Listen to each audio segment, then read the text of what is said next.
metabolismo? ¿Qué es lo que se quiere integrar?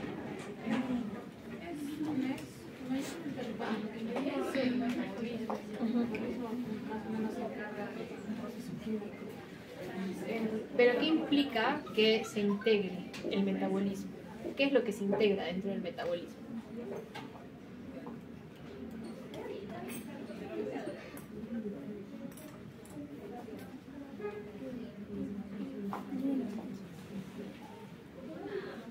¿Qué pasa? Bien, a ver, lea la guía. ¿Qué pasa, decía?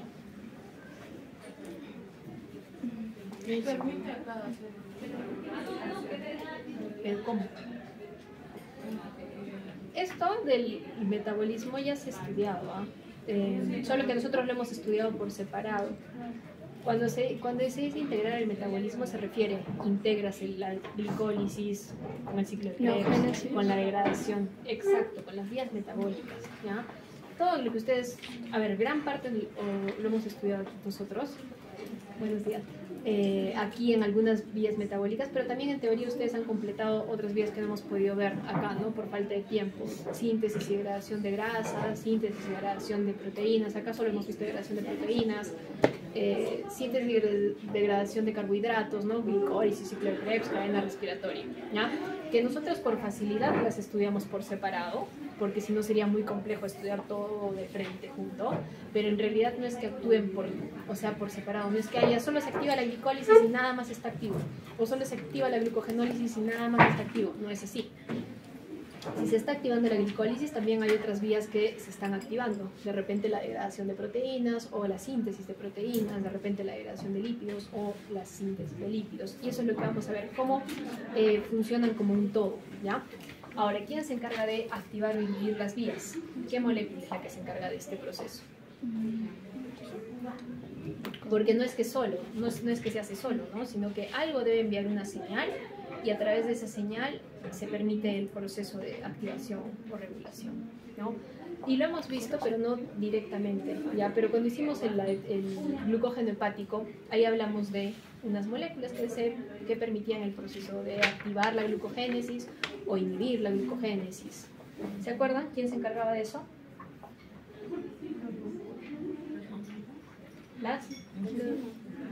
Pero ya, las enzimas, habían dos importantes, ¿no? La fosforilasa y la sintasa, que se activaban o inhibían, y cuando estaban activas activaban todo el proceso, ¿ya?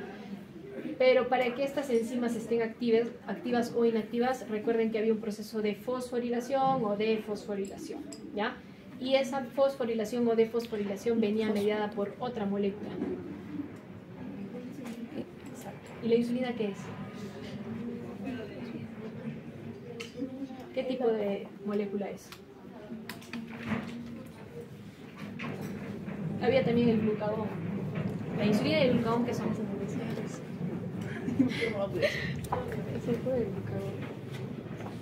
¿Qué son? Una hormona polipéptica.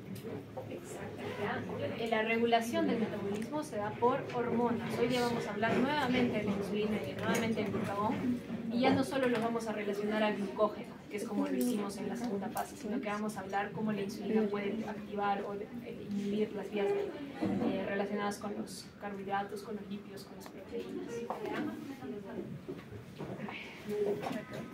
Un momento, por favor.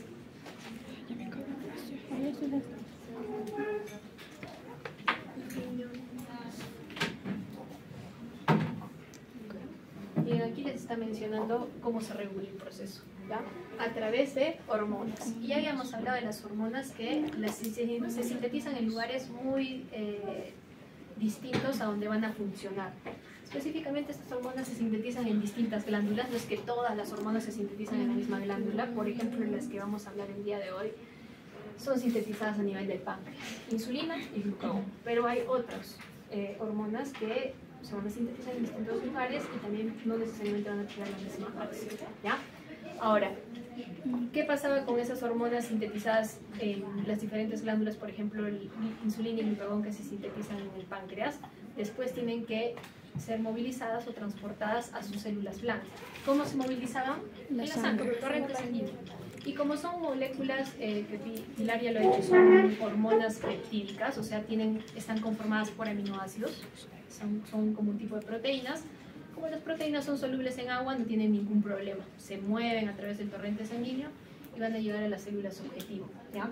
Donde, miren, van a unirse a sus células blanco, específicamente a los receptores, y allí van a ejercer su efecto, ya sea activando enzimas o inhibiendo enzimas, y con esto activando rutas metabólicas o inhibiéndolas, que es lo que vimos con el glucógeno.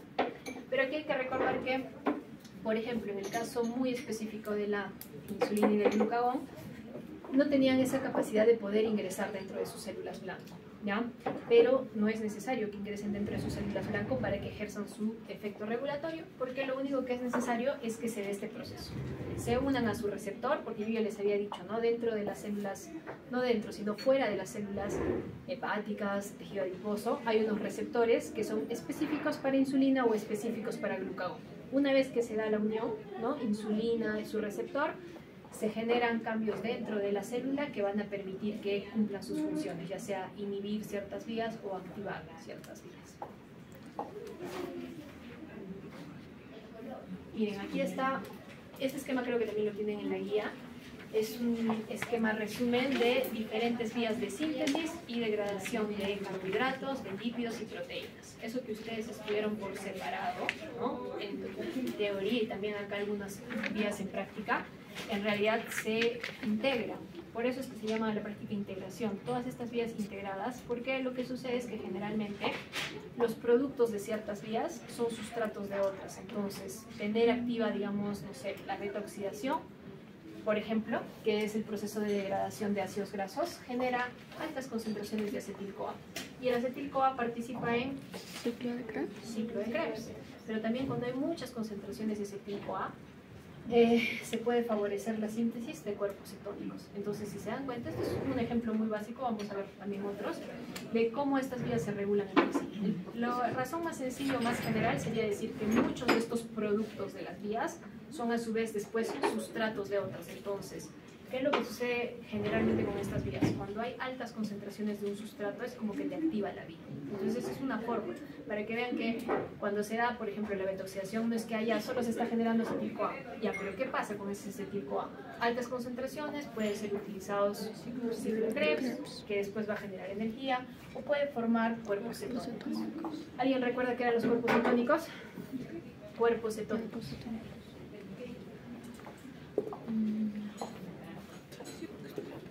Porque seguro que han escuchado. ¿Se da en el hígado? ¿Qué? ¿Se da en el hígado? Se sintetizan en el hígado. ¿Pero con qué fin? Pero, o sea, provienen de las grasas.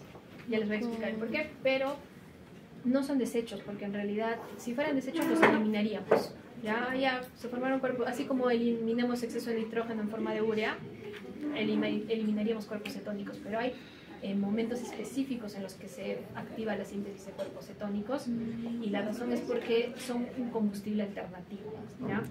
Generalmente el organismo utiliza glucosa, ¿no? Mientras tú te estés alimentando 3 veces al día, ¿no? O consumas alimentos, vas a absorber glucosa dentro de esos alimentos y vas a poder utilizar la glucosa, por ejemplo, para que se active la glicólisis. Se convierte en piruvato, el piruvato después se carboxila, genera acetil-CoA, activa el ciclo de Krebs, ese potencial reductor que se ha formado en el ciclo de Krebs en forma de NADH alcanza la cadena respiratoria y te genera energía, ¿ya? Pero ¿qué pasa en un estado de ayuno prolongado?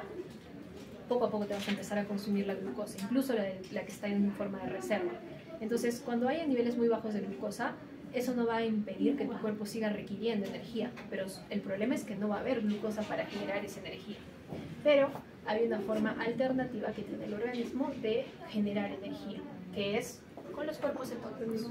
Se activa esta vía de síntesis de cuerpos cetónicos que se sintetizan en el hígado, y luego estos cuerpos cetónicos pueden ser transformados para generar energía. Por eso es un combustible alternativo. Cuando ya no hay mucha glucosa, se empieza a sintetizar esto, ¿ya? Pero bueno, una persona que no tiene ninguna patología, una persona sana, si bien sintetiza cuerpos cetónicos, los sintetiza en muy bajas concentraciones y cantidades. Pero, por ejemplo, una persona diabética no tratada tiene esta vía bastante activa. No porque esté en un periodo de ayuno prolongado, sino porque, ¿qué es lo que pasa en la diabetes? Escasez de insulina. Por ejemplo, la de tipo 1, hay escasez de insulina. No hay insulina, o si bien hay poquito, o si hay, no responde, ¿ya? Pero en cualquiera de los casos el punto es que como no hay la hormona que se encarga de regular estas vías, se envía una señal errónea, que le está diciendo al organismo de manera errónea los niveles de glucosa están bajos, aun cuando no están bajos, porque la persona se está alimentando de manera habitual. Entonces mandan una señal diciendo los niveles de glucosa están bajos y eso activa todas las vías de degradación de carbohidratos, de lípidos, de proteínas. Cuando se degradan los lípidos te generan altas concentraciones de acetil-CoA y altas concentraciones de acetil-CoA forman gran cantidad de cuerpos cetónicos. El problema de estos cuerpos cetónicos es que tienes en exceso, pero también tienen una naturaleza ácida, o sea, más cuerpos cetónicos, más ácido el pH de la sangre y se acidifica. Y los cuadros de acidosis te pueden matar incluso. Entonces, por eso es que no se deberían encontrar en altas concentraciones. Todos podemos sintetizar en un determinado momento cuerpos cetónicos, pero no en concentraciones que nos puedan matar o que puedan generar acidosis de la sangre, ¿no? Pero los diabéticos no tratados o no diagnosticados, sí, ¿no? Ese es un ejemplo muy básico. Pero veamos también el ejemplo de proteínas, ¿ya? Cuando las proteínas se degradaban, primero se rompen los enlaces peptídicos, lo que va a generar gran cantidad de aminoácidos libres. Y esos aminoácidos, miren, pueden generar alfa-cetoácidos. ¿Y los cetoácidos dónde se generaban? ¿Se acuerdan? Porque eso sí lo hemos estudiado, ¿no? ¿En qué ruta o etapa de la degradación? ¿Cómo se llamaba esa etapa?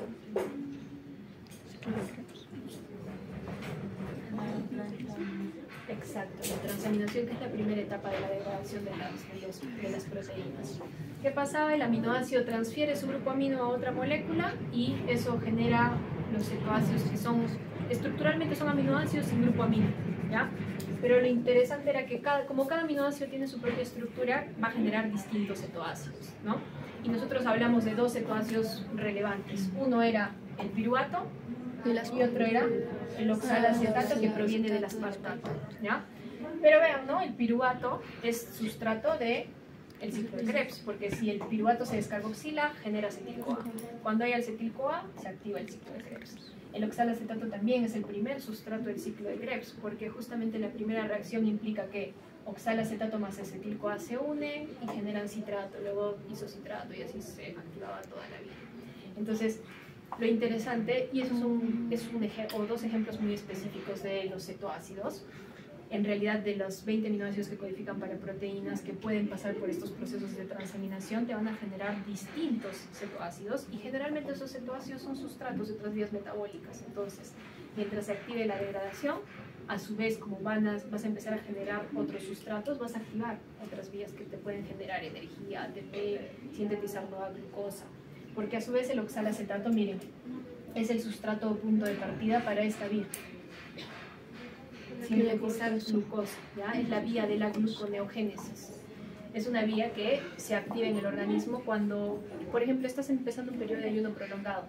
Como ya no estás consumiendo alimentos, no está ingresando glucosa a partir de la dieta en la sangre. Pero tu cuerpo tiene como una de sus alternativas, sintetizar su propia glucosa. ¿Y cómo lo hace? A partir de la gluconeogénesis. Utiliza oxalacetato para sintetizar glucosa, ¿ya? Entonces vean la importancia de los cetoácidos, ¿ya? Están activando otras vías además de la que nosotros conocemos. Por ejemplo, la degradación de las grasas, que aquí están representadas por los triglicéridos, que son las grasas más abundantes. Los triglicéridos, ¿se acuerdan de qué estaban compuestos? O sea, un triglicérido es una grasa, pero específicamente, ¿qué compone un triglicérido? De 3 ácidos grasos y un glicerol. Exacto, ¿ya? Por eso, miren, les dicen triglicéridos se rompen, ácidos grasos, glicerol. Sí, glicerol. Pero ese glicerol formado no es que se queda allá y se empieza a almacenar. Ese glicerol se puede transformar y miren, se convierte en esta molécula, que es uno de los sustratos de la glicólisis, hidroxiacetona fosfato, ¿ya? Ese hidroxiacetona fosfato se puede isomerizar en gliceraldehído 3-fosfato y seguir la vía para activar la glicólisis y con esto generar piruvato y generar energía. Entonces vean que el producto de degradación de las grasas, que es el glicerol, no se queda y se almacena, sino que se puede transformar y activarte la glicólisis. Y a su vez, una vez que te activa la glicólisis y formas piruvato, puedes activar el ciclo de Krebs. Por otro lado, los ácidos grasos, que es el otro producto de la hidrólisis de los triglicéridos, se pueden convertir en acetil-CoA en una ruta metabólica que se llama la beta-oxidación. se van ir oxidando los ácidos grasos y van generando altas concentraciones de acetil-CoA. Y el acetil-CoA activa ciclo Krebs o te activa la formación de cuerpos iónicos. Entonces, estos son algunos de los ejemplos de cómo estas vías se interrelacionan, ¿ya? Ahora, no es que cuando una quiere se activa, cuando no quiere no se activa, sino que lo están haciendo las hormonas. Y hoy día vamos a volver a mencionar insulina y glucagón, ¿ya? Vamos a empezar con la insulina. La insulina, ustedes ya lo han dicho, es una hormona peptídica, está compuesta de aminoácidos, incluso acá les ponen la estructura. Estas bolitas, cada una de estas bolitas tiene un nombre que de repente cuando ustedes lo vean en su laptop lo van a poder ver, es el nombre de los aminoácidos que componen la molécula. Son dos cadenas de aminoácidos que están unidas a través de puentes y sulfuro, pero lo más importante es ponernos en contexto. ¿Cuándo se secretaría insulina en el organismo? ¿A altas concentraciones de glucosa o a bajas concentraciones de glucosa? A bajas.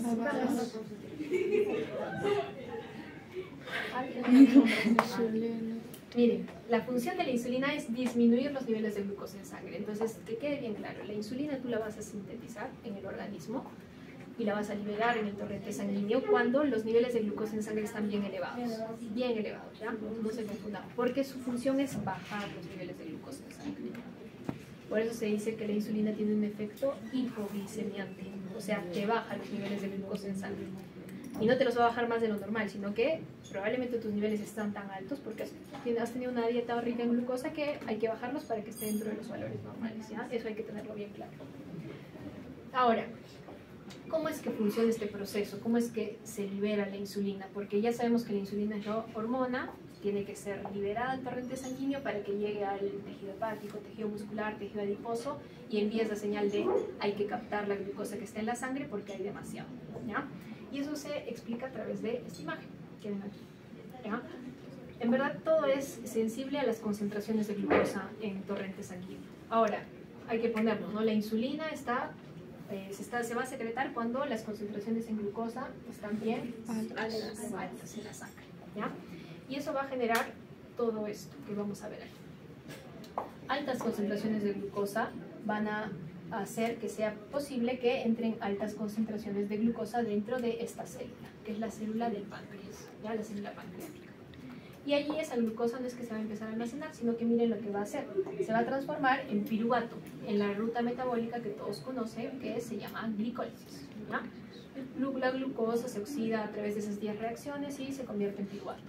Luego ese piruvato va a irse hacia la mitocondria para convertirse en acetil-CoA y activar el ciclo de Krebs.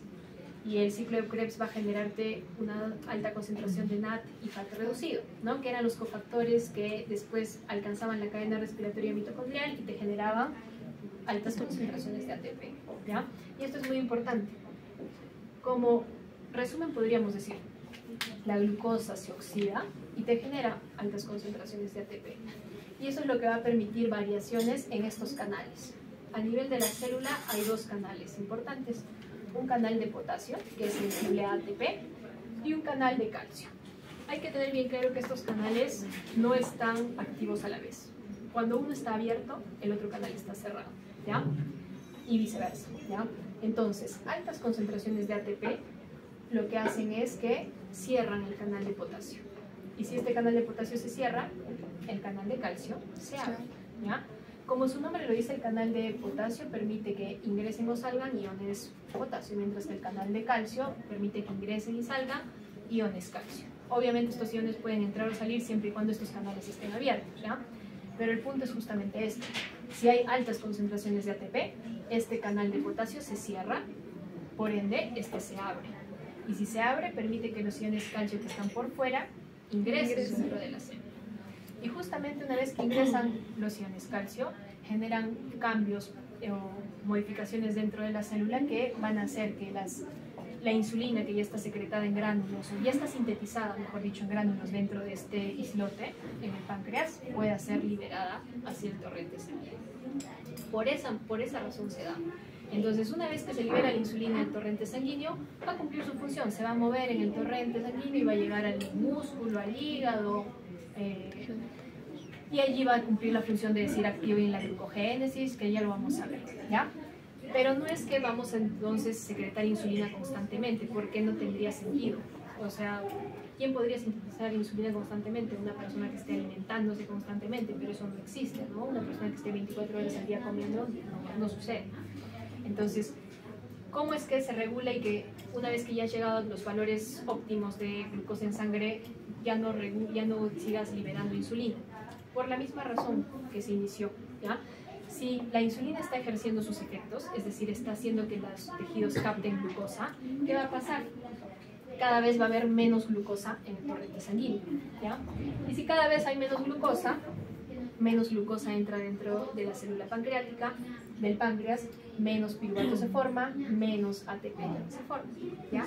Y entonces, como este canal es sensible a la cantidad de ATP, cuando hay poquito ATP, este canal que estaba cerrado se vuelve a abrir. Y este canal se cierra, no entra el calcio, ya no se secretan más insulina. Y es una manera de regular. Entonces, si se dan cuenta, la regulación viene dada por la misma concentración de glucosa. Altas concentraciones de glucosa te activan toda esta vía y permiten la secreción de insulina. Cuando la insulina ya ha cumplido o ha ejercido su efecto, ya hay poquita glucosa. Entonces, poco ATP, se cierra este canal, se abre este canal, mejor dicho, se cierra el otro y ya no secretas más insulina, ¿ya? Es así como se da el proceso. Ahora, poniéndonos en el caso que ya se secretó la insulina, se dio todo ese proceso que hemos visto previamente en la diapositiva. La insulina se va a mover a través del torrente sanguíneo y ya sabemos que no tiene que ingresar dentro de la célula hepática, célula adiposa o célula muscular. Lo único que tiene que pasar es esto. La insulina se tiene que unir a su receptor en la célula blanco del hígado, del tejido adiposo, lo que sea, y una vez que se une, genera cambios, ¿ya? Un cambio importante es lo que se está viendo acá, el proceso de translocación.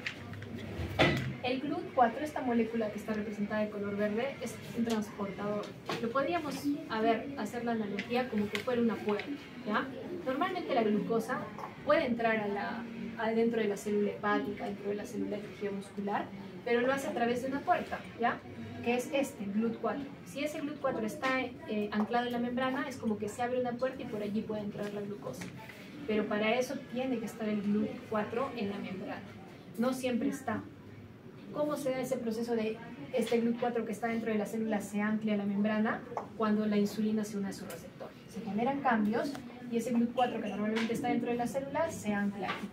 A ese proceso de anclarse es el proceso llamado de translocación, que es como que ya creas una puerta para que la glucosa que estaba en el torrente sanguíneo en altas concentraciones pueda ingresar dentro de la célula, ¿ya? Por eso es importante, vean que la insulina está enviando un mensaje, no directamente la insulina le dice mueve el transportador o empieza a captar la glucosa, sino que llega un mensaje que cuando se une a su receptor es transmitido y genera todos estos cambios, ¿ya?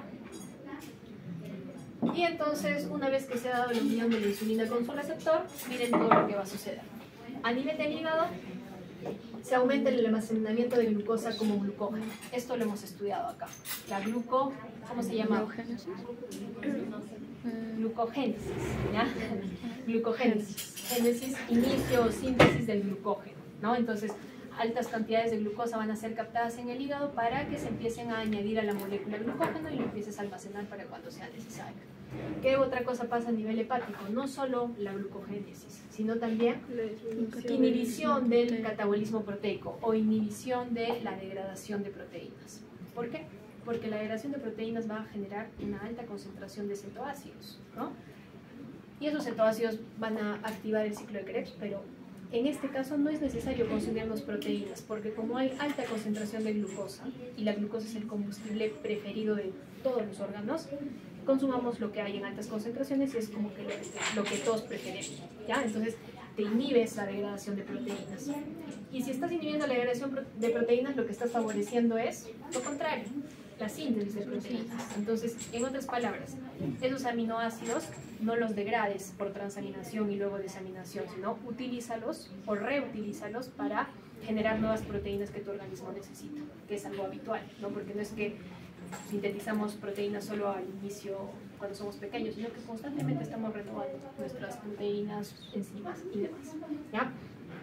Y miren también que está inhibido o bastante disminuido, la gluconeogénesis. ¿Qué era la gluconeogénesis? Gluco, de glucosa, neo, nuevo, génesis, síntesis. Síntesis de glucosa de forma endógena. Porque yo les he mencionado hace un momento, ¿no?, que el organismo tiene una forma de sintetizar su glucosa cuando no entra a partir de la dieta. Eso se activa por la gluconeogénesis.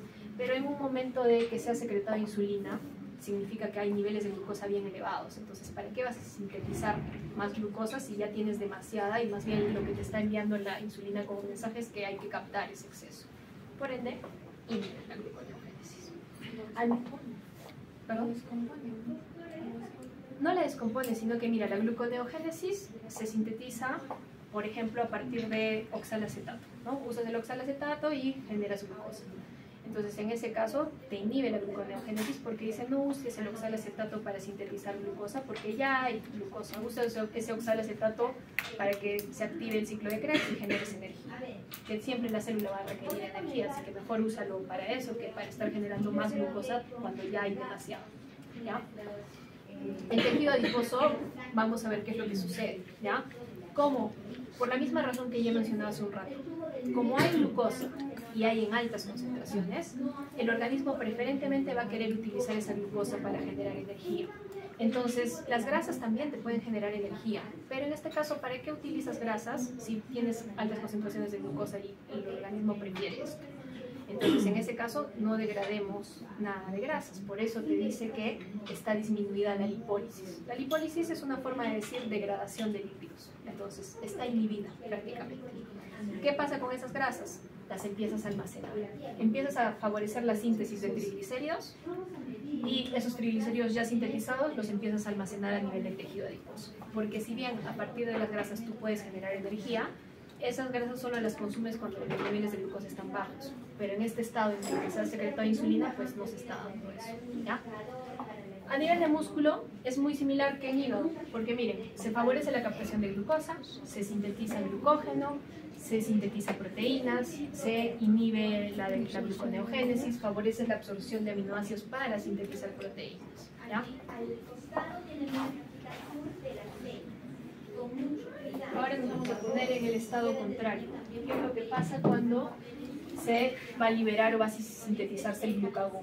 ¿Ya? Y aquí hay que recordar algo que yo ya les había mencionado. La insulina y el glucagón van de la mano, ¿ya? Eso significa que cuando hay altas concentraciones de insulina, el glucagón baja. Y si no hay insulina, ¿qué puede pasar en los diabéticos? El glucagón está aumentado, ¿ya? Por eso en los diabéticos encuentras altas concentraciones de cuerpos cetónicos, porque el glucagón te está enviando ese mensaje erróneo, ¿ya? Y ya lo vamos a explicar aquí. El glucagón también se sintetiza en páncreas, pero no son las células beta del páncreas, sino las células alfa, y miren lo que activa. Principalmente te activa la degradación de glucógeno, que tiene sentido, ¿no? Porque si el glucagón tiene un efecto hiperglicemiante, que es lo contrario de la insulina, que era hipoglicemiante, significa que te va a aumentar los niveles de glucosa en sangre, porque estás en un periodo en que tus concentraciones de glucosa en sangre están bajas, entonces requieres que estén dentro de los valores normales. Por ende, empiezas con degradar las reservas de glucosa, o sea, el glucógeno. Te activa la glucogenólisis. También te activa la gluconeogénesis, sintetizar glucosa de forma endógena en tu organismo. Eso hace que te empieces a consumir prácticamente el oxalacetato que tienes disponible, que generalmente sería el que iniciaría el ciclo de Krebs, pero es como que tienes el ciclo de Krebs bastante disminuido o bastante inactivo, y en lugar de usar ese oxalacetato para el ciclo de Krebs, lo utilizas para sintetizar tu nueva glucosa, ¿ya? Algo más, el mismo hecho de que esté siendo utilizado el oxalacetato hace que te queden concentraciones elevadas de acetil-CoA. ¿Por qué razón? Porque miren, la primera reacción del ciclo de Krebs es que el oxalacetato se condense o se una a acetil-CoA. ¿Ya? En condiciones normales se da esta reacción, se forma citrato y se da todo el ciclo, ¿ya? Pero ¿qué va a pasar en un estado de ayuno donde hay glucagón sintetizado en el organismo? Este oxalacetato no va a estar disponible. No porque desaparezca, porque nosotros sabemos que no es que va a desaparecer, sino que va a ser activado o va a ser usado para la gluconeogénesis.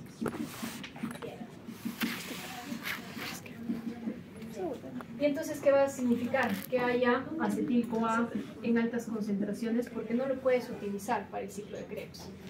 Cuando hay altas concentraciones de acetil-CoA, se activa la vía que favorece la síntesis de cuerpos cetónicos.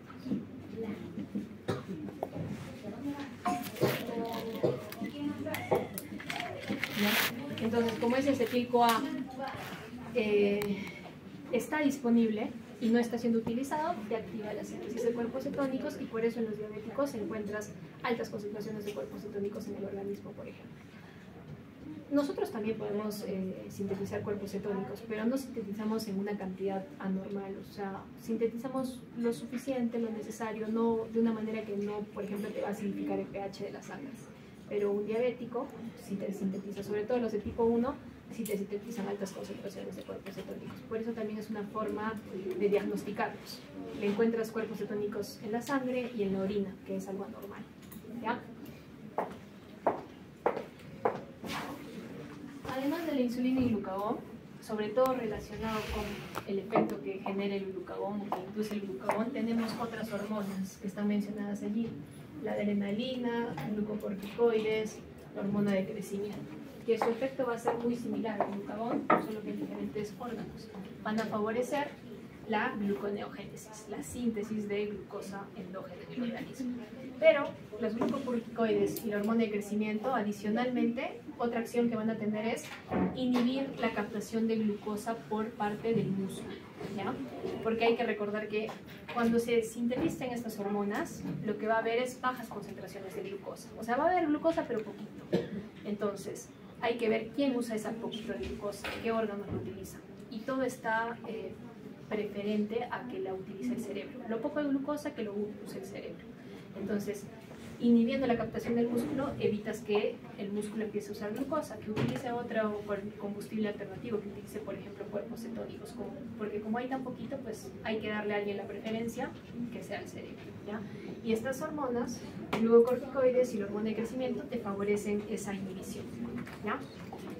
Aquí ya tenemos un resumen de todo lo que hemos mencionado previamente en este cuadrito. Estado de ayuno que secretaría insulina o glucagón. Glucagón, ¿ya? Es el glucagón secretado, secretado en el páncreas, va a moverse en el torrente sanguíneo y va a actuar a nivel del hígado principalmente, ¿ya? Y allí va a activar, por ejemplo, la glucogenólisis, degradación de glucógeno para liberar glucosa. Esa glucosa, mucha o poca, va a ser utilizada preferentemente por el cerebro, ¿ya? Por el músculo se va a inhibir la captación. ¿Por qué? Que el músculo utilice, por ejemplo, cuerpos cetónicos, pero no utilice la poca glucosa que hay, porque como no hay mucho disponible, hay que darle la preferencia a alguien. ¿Qué va a pasar con las grasas que están en el tejido adiposo? Se va a activar su degradación. Se liberan ácidos grasos. Los ácidos grasos se pueden convertir en acetil-CoA. El acetil-CoA se utiliza para la síntesis de cuerpos cetónicos, para generar combustible alternativo. En un estado postprandial, que sería un estado bien alimentado, ya no se va a secretar glucagón, lo que se va a secretar es insulina. Y la insulina va a actuar sobre, por ejemplo, el hígado y que va a decirle al hígado, capta la glucosa que está en el torrente sanguíneo. Entonces, a nivel hepático, sobre todo, te va a activar la glucogénesis. A nivel del músculo, también te va a activar la glucogénesis. Esa glucosa, como está en altas concentraciones, ya no tienes que inhibirle la captación a ningún tejido. La puede usar el cerebro para generar energía, la puedes utilizar el músculo también para generar energía.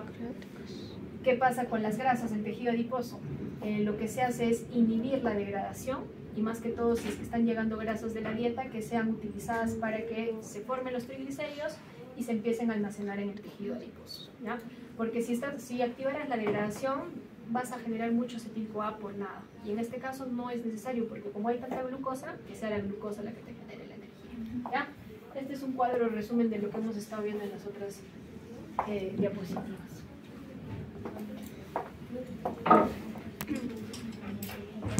Ya para acabar, hemos estado mencionando también a la diabetes y ustedes me han dicho, ¿no?, que es cuando falta escasez de insulina, ¿ya? Pero eso es sobre todo el tipo 1, ¿ya? Pero hay otra que es la del tipo 2. ¿Y qué pasa en la del tipo 2? ¿También hay escasez de insulina? Cuando comen no utilizan de manera adecuada la insulina. Hay insulina, pero no hay, o sea, Si hay en las cantidades normales, no, por algún motivo no hay una respuesta adecuada o hay muy baja concentración, entonces igual de cualquiera de las dos formas no estás logrando la respuesta que tú desearías, ¿ya? Por eso en el tipo 2, una forma también de diferenciar la diabetes tipo 1 y la tipo 2 es que como en la del tipo 2 sí hay insulina, pero no está logrando la respuesta adecuada, es difícil encontrar en esas diabetes de tipo 2 cuerpos cetónicos. Porque como siempre hay insulina, pues no te activa la síntesis de cuerpos cetónicos. En cambio, en el tipo 1, como no hay nada de insulina, si no está tratada, el glucagón está elevado y te activa la síntesis de cuerpos cetónicos. Es una forma de poder reconocer. Ahora, ¿cómo se evalúa o cómo puedes diagnosticar la diabetes? Midiendo la glicemia, que es medir los niveles de glucosa en sangre. Una forma es glicemia en ayunas, solo te sacan una muestra y por un reactivo enzimático te cuantifican, que es con lo que vamos a hacer el día de hoy. También hay una prueba a la tolerancia a la glucosa, que esto ya es mucho más, te da mucha más información, ¿ya? Porque durante un periodo, durante unas 5 horas, te van sacando muestras de sangre. Tiempo cero o tiempo basal, a la hora, 2 horas, 3 horas, 4 horas, 5 horas, y ven cómo se va modificando la concentración de glucosa, ¿ya? Miren que se generan picos incluso en la persona normal, por así decirlo, que no tiene diabetes. ¿A qué se refiere esto? Es que cómo se da este proceso. Primero te sacan la muestra de glucosa, ¿ya? Y evalúa. Para empezar, una persona que no tiene diabetes, normalmente el valor siempre te sale entre 70 y 110. Acá les está saliendo como 90, que sería un valor normal. Una vez que ya tienen este valor, este dato, le dan a la persona un poquito de muestra. A veces les dan gaseosa o a veces les dan una solución azucarada, altas concentraciones de azúcar, que es recontra dulce. ¿Ya? Y después de 1 hora de darle esa solución azucarada, le vuelven a sacar sangre. Entonces le vuelven a determinar la glucosa. Y obviamente por la concentración elevada de azúcar que hay en esa muestra azucarada, pues los niveles de glucosa se elevan, ¿ya? Y evalúan durante periodos de 1 hora, 1 hora, 2 horas, 3 horas. A la hora ven cómo ha pasado. Y generalmente en una persona que no tiene diabetes, el nivel de glucosa está regresando a sus valores normales. A las 3 horas ya regresó a lo normal, a las 4 horas así, ¿ya? Generas como un pico.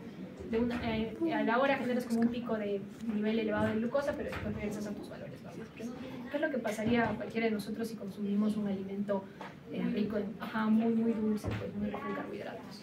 Pero una persona que tiene probablemente diabetes, para empezar, le sacan la muestra basal y desde ya inicia en valores más elevados de lo normal. Miren, acá está como en 130, los valores normales son 70, 110, entonces ya la muestra basal está elevada. Le dan la solución azucarada y se fue hasta 200 a la hora. A las 2 horas sigue elevado en 200. A las 3 horas ha bajado un poquito, pero sigue 190. A las 4 horas 160. A las 5 horas 140. Es como que demora mucho más y nunca regresa a valores normales, sino que siempre está por encima, ¿ya? Entonces se hacen estas gráficas y en base a esta gráfica tú puedes ver allá esa persona. Cuando se generan este tipo de mesetas, es una persona diabética probablemente. O en este caso, cuando solo se genera un pico y después regresan los valores normales, allá es una persona normal que sabe que tiene la insulina y que de esa manera puede metabolizar adecuadamente la glucosa, ¿ya? Hoy día también vamos a hacer la glicemia de suero y también vamos a probar, tenemos muestras para hacer esta curva, ¿ya? Para ver qué tal nos sale. Hay otras pruebas también como la hemoglobina glicosilada, la muestra aleatoria, pero sobre todo estas dos son las que vamos a hacer énfasis porque las vamos a ver el día de hoy, ¿ya? Vamos a empezar con esto. Lo que hay que hacer es preparar 3 tubitos para empezar, para lo que es la determinación de la glicemia, ¿ya? Esto se va a hacer con un kit enzimático. Así como hemos trabajado con triglicéridos, perfil lipídico y otros, acá está en esta botellita el reactivo enzimático que contiene las enzimas que están de color verde y el reactivo cromogénico. La idea es que si hay glucosa en el suero que les han dado en sus bandejitas, que tiene que haber, porque todos tenemos en mayor o menor proporción glucosa, va a reaccionar con estas enzimas y te va a generar una molécula, que lo importante no es el nombre de la molécula, lo importante es tener una coloración. Y esa coloración es proporcional a la cantidad de glucosa. Más coloración, más glucosa. Menos coloración, menos glucosa. No nos vamos a quedar con el color, sino que vamos a leer absorbancia y en base a eso vamos a hacer cálculos, ¿ya? Entonces, lo que hay que hacer es preparar estos 3 tubitos. Ya saben el blanco, ¿no? El blanco solo contiene reactivos, 1000 microlitros. El estándar tiene 1000 microlitros del reactivo enzimático, que es esa botellita café, más 10 microlitros del estándar, de la solución estándar de glucosa. Acá está la solución estándar de glucosa, ¿ya? Es glucosa al 100 miligramos por ciento. Y por último el tubo muestra, 1000 microlitros del reactivo enzimático y 10 De muestra. ya no del estándar, sino de la muestra, o sea, del suero. ¿Ya? Siempre se empieza para medir lo que el reactivo, con el reactivo enzimático, porque es el que tiene el mayor volumen, para que así las gotas, porque al final 10 microlitros ya saben que es una gota, caiga dentro del líquido y no en las paredes, porque si no salen resultados erróneos. Ya les digo, porque en la mañana a un grupo sí le salió bien, pero a otro grupo les ha salido una muestra basal de 40 miligramos por ciento y eso no tiene sentido. Y eso es ¿por qué? Porque han echado la gota de la muestra de suero, pero por las paredes. Y como es tan poquito volumen, pues se queda pegado en las paredes, nunca llega al fondo, no reacciona con los reactivos, no te genera la intensidad de color adecuada, ¿ya? Entonces, midan esto primero y acá las gotitas de 10 microlitros que caigan en el líquido, no se quede por las paredes, para evitar el color, ¿ya? Necesito que preparen esto ahora, lo incubamos 5 minutos a 37 grados al baño María y leemos absorbancias. ¿Ya? Empecemos. Chocolate que se derrite. Rotulen. Dice baño María, me acuerdo de chocolate como se derrite. ¿Fue? 0.0918. 92, ya para dejarlo en 3 decimales. El estándar 0.2966. 2966, ya, 297, ¿ya? Y en la muestra 0.3243. Ahí está. Ahora, estas son absorbancias brutas. La absorbancia neta es restar el valor del blanco a la muestra y al estándar. ¿Y cuánto saldría? 0.2048.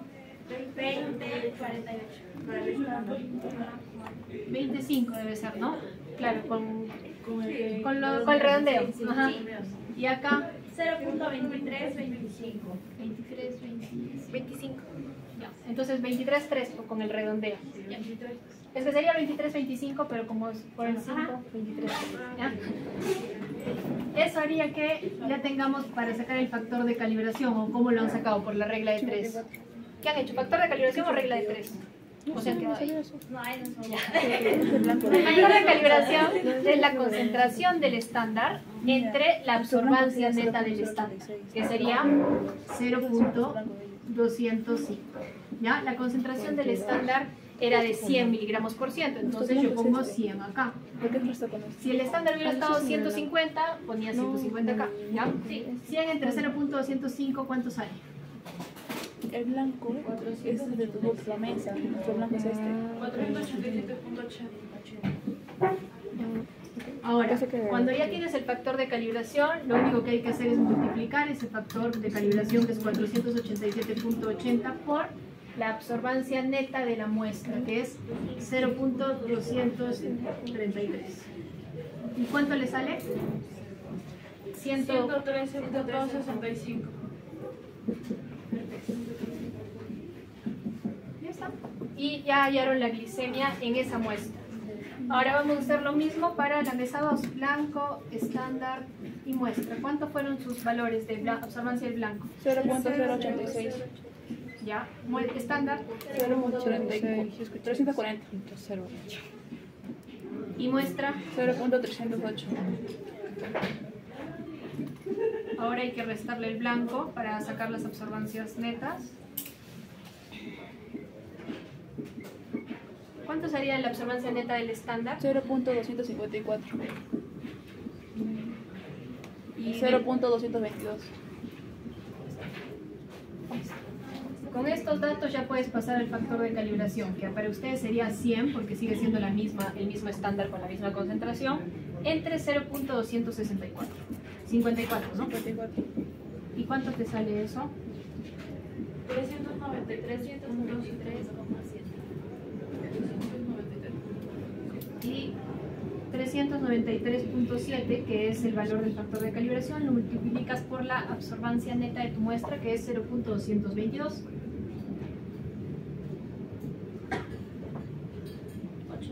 87,40. Y ya está. Ahí tienen. Ya tienen las concentraciones de glicemia para la muestra de la mesa 1 y de la muestra de la mesa 2. ¿Ya? A ver, el estándar, ¿cuánto sería el estándar? 0.150. Se nos está muriendo. Hay bastante diferencia entre uno y otro, ¿ah? Acá. Sí. ¿De quién es el error? No sé.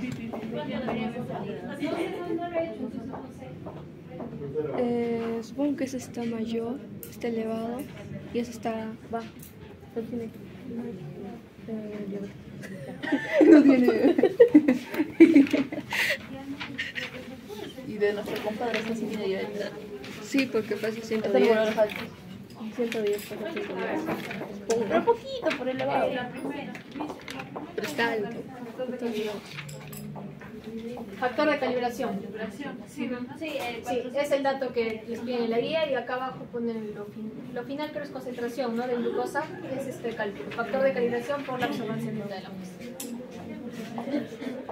Pero, bueno, de cualquier forma, ambas muestras están dentro de los valores normales. Es 70 y 110. Esta estaría ligeramente en el rango superior, pero sí, o sea, tendrías que, lo correcto sería hacerla por triplicado para estar seguro. En verdad está en el rango superior o ha sido un poco de error experimental. Pero yo creo que aquí nos dan generalmente sueros que no son patológicos, entonces es una muestra normal. Por eso. Porque si no estaría mucho más elevada. Cuando estás con la glucosa arriba, o sea, por encima de lo normal, no está en 112, 103, está en 120, 140, se nota. Ahí sí hubiera sido preocupante. ¿Sí? Elevado. Sí, está bien. Se muere. Podría morirse, sí. Los diabéticos se pueden morir. Claro que sí, si no los tratan se pueden morir. Ajá. Es corto un dedo, ya no sabemos. Vamos a pasar al segundo experimento. ¿Por qué no me crees? Sí. Ahora, a partir de aquí, de los dos experimentos que nos quedan, son cortos, pero se va a utilizar con una misma muestra, ya que son muestras de orina. Tienen una muestra de orina N y otra muestra de orina P en esos vasitos. Y lo que se va a determinar primero, en el primer experimento, es determinar la presencia de glucosa en orina, ¿ya? Hay razones por las cuales nosotros no debemos encontrar glucosa en orina. Una razón importante es que la glucosa es una macromolécula, es una molécula grande, ¿ya? Y como molécula grande no debería de tener la capacidad de atravesar los glomérulos, que es donde se filtra los líquidos a nivel de la orina, en los riñones, ¿ya? Como es una molécula grande, incluso si llega hasta allí, como que los glomérulos, si están funcionando adecuadamente, no deberían dejarla pasar. Por ende, no deberías encontrar nunca glucosa en orina, ¿ya? Esa es una razón. Ahora, otra razón es que la glucosa no es un producto de desecho, no es una sustancia de desecho, que haya en exceso la eliminamos a través de la orina, sino que el organismo la reconoce como una molécula importante porque te puede generar energía. Entonces, incluso cuando está en altas concentraciones, no se elimina en la orina, sino la guardas o la almacenas como glucógeno para cuando la necesites, ¿ya? Por estas dos razones, nunca deberías encontrar glucosa en orina en una persona que no tiene alguna patología, ¿ya? Cuando encuentras glucosa en orina, ¿qué significa? Probablemente esa persona es diabética y también tiene falla renal, ¿ya? ¿Por qué falla renal? Porque los riñones se han malogrado o no están funcionando adecuadamente por las altas concentraciones de glucosa y está pasando algo que no debería pasar, ¿ya? Una forma de identificar la presencia de glucosa en orina es usando las tiras reactivas, ¿ya? Las tiras reactivas son un potecito que ustedes tienen allí, cada mesa tiene, ajá. Y dentro de en este potecito en la parte de afuera hay estos colores, ¿ya? Esto que estamos viendo aquí, esta imagen. Esas tiras reactivas te permiten evaluar de manera semi-cuantitativa distintos analitos. Miren, la presencia de leucocitos en orina, nitritos, urobilinógeno, proteínas, el pH de la muestra, la presencia de sangre, que también es anormal encontrar en orina, la densidad, cuerpos cetónicos, que es lo que vamos a ver también el día de hoy, bilirrubina y glucosa, ¿ya? Todo en una misma tira. Obviamente no te da un valor exacto, pero sí te da valores muy cercanos de lo que es en realidad. Entonces tienes el beneficio de que en esa tirita puedes evaluarte unos 10 analitos a la vez, y también la manera o la metodología es muy rápida, porque es como cuando nosotros medíamos pH con papel indicador, sumergía la tirita y cambiaba de color. Lo mismo pasa aquí. estos son los valores o los colores normales, ¿ya? Y ustedes también se van a dar cuenta, ¿no? Que la tirita, cuando saquen sus tiritas lo van a ver mucho mejor. Cada recuadro tiene un color propio. Cuando tú sumerges, dependiendo si encuentra o no estos analitos, van a cambiar de color. Los que nos importan el día de hoy es el de glucosa y el de cuerpos cetónicos. Y hay que ver cómo estaban al inicio y cómo van a estar después de que entren en contacto con los puestos de origen, ¿ya? Sumergen y, por ejemplo, una de las muestras debería cambiar su cantidad de glucosa. Vean que si no permanece este color medio verde y se empieza a poner verdes más intensos, colores cafés, esto significa que hay alta concentración de glucosa. Incluso en la parte de afuera te dicen el color representa determinada concentración. Lo mismo para cuerpos cetónicos. Empiezas con un color palo rosa muy suave y si es que hay cuerpos cetónicos te va a generar unas coloraciones bien intensas, ¿ya? Entonces, mucho más oscuras. Lo que hay que hacer es una tirita obviamente por cada muestra, no van a usar la misma tira, la muestra N y la P porque no van a encontrar nada. Y la sumergen, ven el cambio de color, sobre todo en los recuadros de glucosa y de cuerpos cetónicos y ven, ¿no? Ven la diferencia. Ambas han cambiado, solo algunas, ¿ya? Ese es el segundo experimento que van a hacer, que es bien sencillo, y así tienen guantes mucho mejor para que sumerjan y no se ensucien. Y el tercer experimento tiene que ver...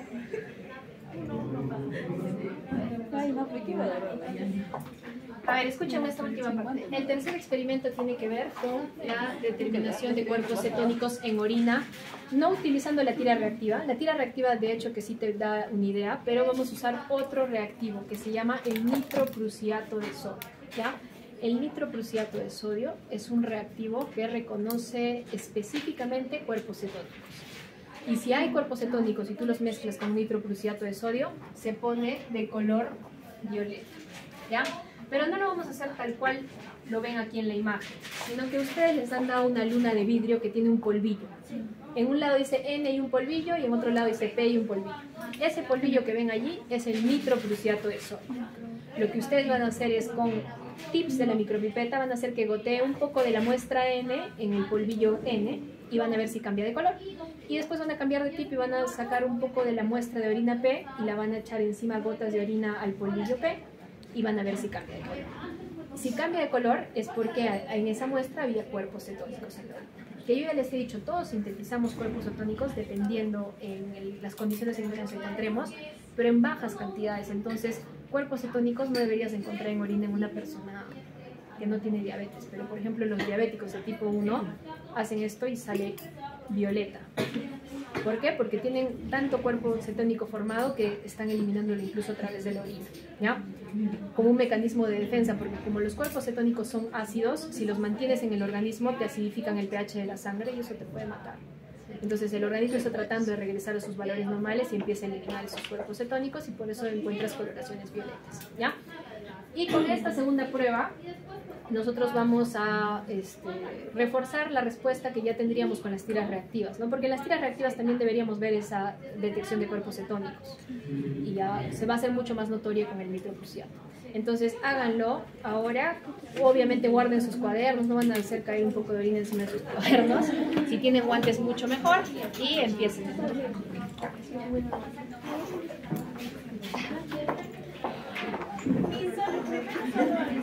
Sí, pero mira,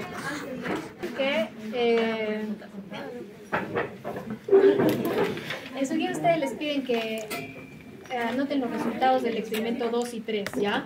Obviamente, chicas, la idea, por ejemplo, en el de las cintas reactivas de glucosa en orina, no es que digan, ya la muestra N quedó la coloración verde y la muestra P se puso café. Sino que, obvio, ya, puede decir eso, pero ya, ¿qué representaba el color verde? Que era el color normal o base. Y en la muestra P, ese color café representa una alta concentración de glucosa, por lo que probablemente se trata de una muestra patológica de orina, ¿ya? Lo mismo con cuerpos cetónicos. Una cambió de color, ¿no? Que es la P, que se puso violeta, y la otra permaneció el mismo color. Entonces, lo mismo, cambió de color, ¿y qué representaba ese color? ¿Qué indicaba el cambio de color? Que tenían diabetes. Pero diabetes, a ver, no, o sea, eso ya es ir como más allá, pero a ver, lo más básico, ¿qué cambio de color qué significaba? ¿Qué ha identificado? Cuerpo cetónico, cuerpo cetónico. Entonces, Color violeta, Cuerpos cetónicos. presencia de cuerpos cetónicos, ¿ya? Y ahí ya ustedes sí pueden inferir y decir, ah, ya esto es muy probable o se ve en la diabetes de tipo 1 por qué tal motivo, porque como no hay insulina, hay niveles elevados de glucagón que están activando la síntesis de cuerpos cetónicos, ¿ya? Pero eso es explicar los resultados, por favor. No es explicar los resultados, no es poner ahí, esto se puso violeta, este se puso blanco, porque eso no está explicando nada, pues todos lo hemos visto. En la guía, por ejemplo, en el medicamento, o sea, Cuerpos cetónicos elevados. hay algo que te piden Niveles de glucagón. Se pone el tres.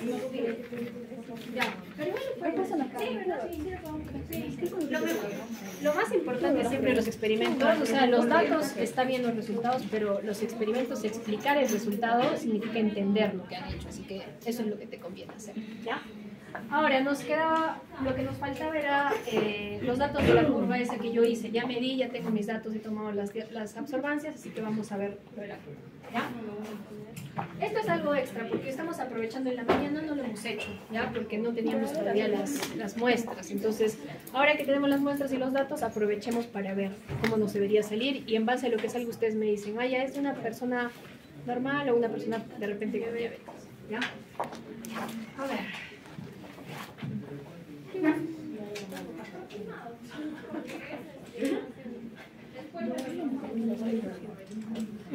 6, creo. Vamos a hacer aquí. Ah, sí, porque biología somos 6.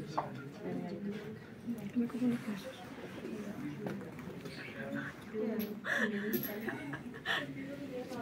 Es que no importa. Pues, Él decía cerrar, por favor.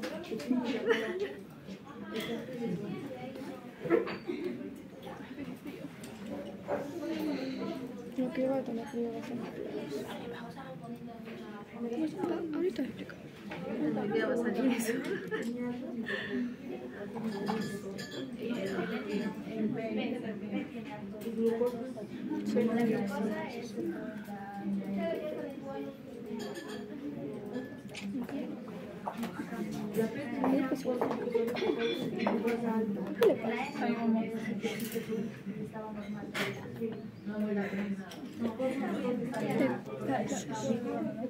¿Qué? Perdón. Sí.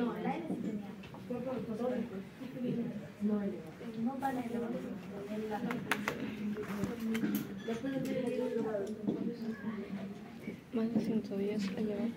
Unos, dos, Más de 100. 10.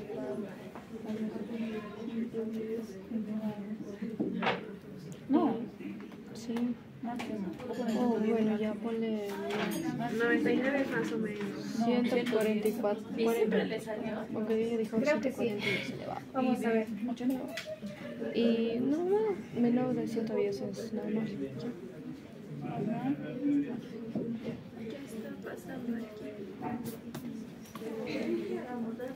Este es el glucosa, ¿no? Sí.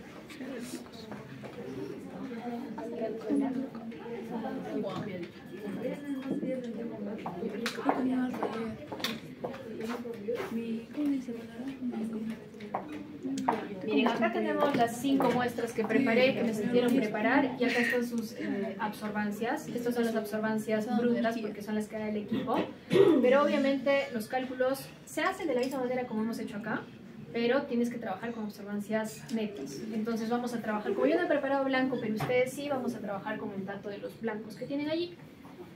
El blanco sería 0.092, ¿ya? Y lo que hay que hacer es restar. 0.092, 0.092, así que necesito su ayuda.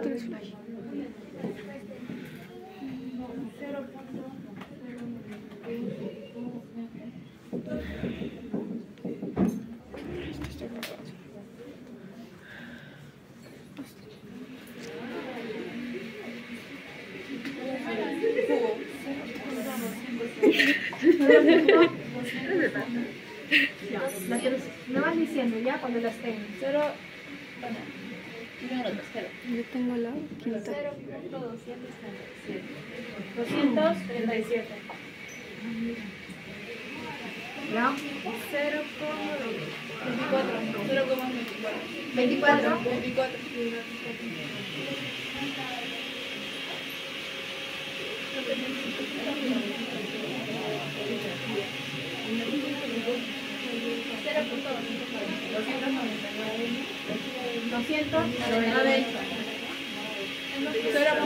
$273.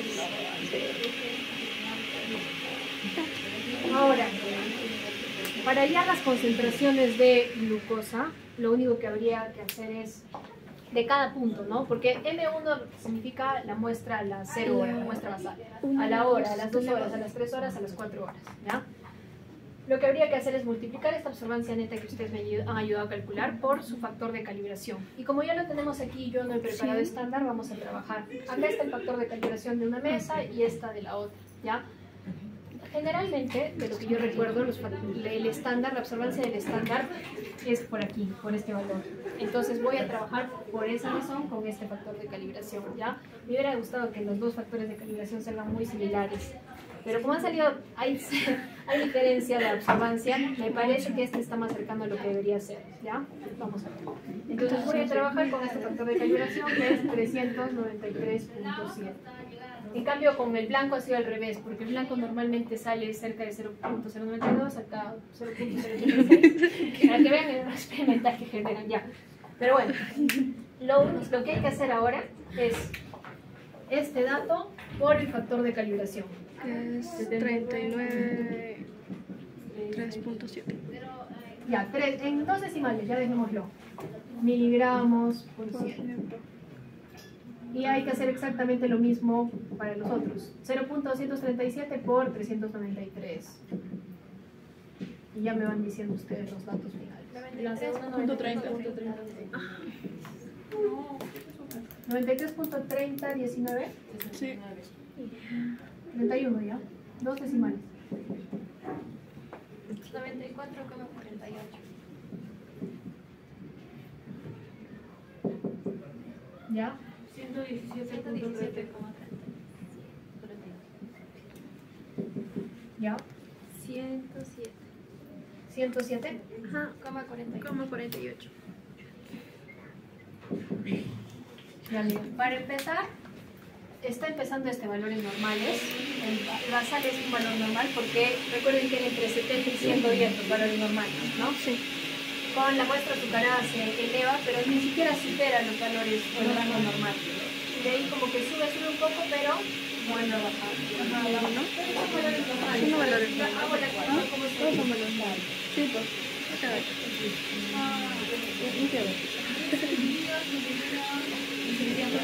Pero ya al final empieza a bajar. Claro, Sí,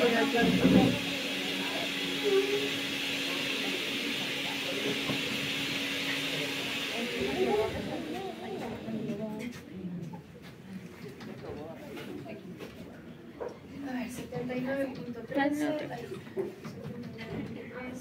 93.31,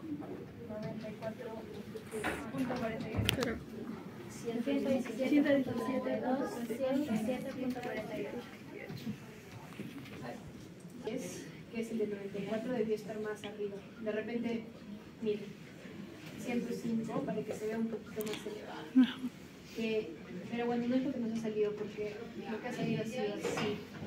Me parece que allí ha habido error de mi parte al momento de hacer la medición para que vean que volúmenes tan pequeños.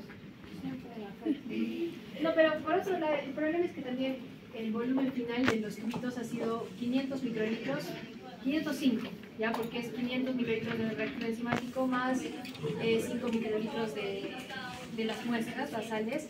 Y el equipo, cuando ha leído, prácticamente se ha aspirado todo. Entonces, si aspiraba un poquito de burbuja de aire, te genera a veces errores en la lectura. Y ya no me ha permitido a mí a volverlo a repetir, porque quería volverlo a repetir, pero me he quedado... Están vacíos los tubos, como si no hubieran sido preparados, como si no he absorbido todo. Ese es el problema. Que de repente, con menos volumen, ponerlo en 200 microlitros, puede haber salido bien con el pero bueno, de cualquier manera, ninguno de estos valores están por encima altos, de 110. Bueno, entonces es una curva de tolerancia normal, no es de una persona Diabetes. con diabetes, porque hubiera salido, ya el basal hubiera salido 120 y nosotros hubiéramos disparado 120. ¿Ya? Eso lo pueden, como no lo tienen en su guía, si desean lo pueden añadir a la guía. Pero allá cuerpos cetónicos en orina y la glucosa en la renina. Y es